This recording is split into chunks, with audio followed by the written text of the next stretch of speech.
علیکم ورحمت الله وبرکاته. عزتمندو، اکثر کورونو کې ماشومان داسې وي چې هغې نظره شي.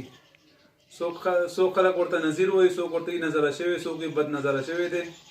نو ټولو معنا یوه ده.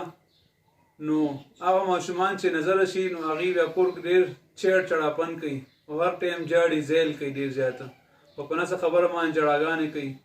بعضې ماشومان داسې وي چې هغې سره بیا د ماشومانو تبه ډېره زیاته راځي، ورسره بخار زیات راځي. نو دا ماشومان اکثر د نظره شي او نظر یې وهي. نو دا فرض نه ده بعضې خلکو چې ښایسته خو نه یې ماشوم چې د نظره شو. بعضې ټایم ماشوم ښایسته ښکلې ښکلې خبرې کوي، ورکوټي ماشوم یې خو خبرې ښایسته ښایسته خبرې کوي، یا هغه داسې د خندا او دغه کارونه کوي چې خلک ټول خندوي او د خلکو ته ډېر د مینې نه ګوري. نو هغه نظره شي. نو دې لپاره چې کوم دی مجرب عمل دی، سرخ مرچ چې کوم دی ثابت مرچ پر راواخلئ، روغ 7 مرچ پر راواخلئ، سور مرچکي. نو په هر یو مرچ باندې د سورت کلام اخري 2 آیاتونه ویل دي.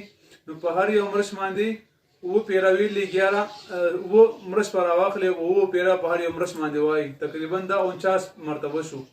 نو دا په هغه باندې هم چوف کړي، په مرچ باندې او په ماشوم باندې به هم چوف کړي.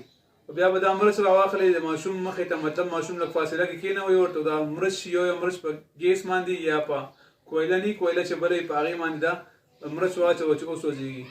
نو انشاءالله دغه سره دا عمل 3 ورځې وکړي، نو د ماشوم باندې څومره سخت هم بد نظر وي، نظر بد وي، هغه به په 3 ورځو کې ختم شي.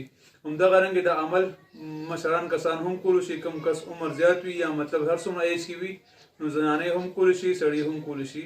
نو دغه عمل مخکې ملګرو سره شیر کړي. کوم ملګري داسې وي چې هغې ته نظر بد مسله وي، الله تعالی دې هغې د نظر بد نه امن ورکړي ورته، الله تعالی دې روغ صحت ورکړي. السلام علیکم ورحمت الله وبرکاته.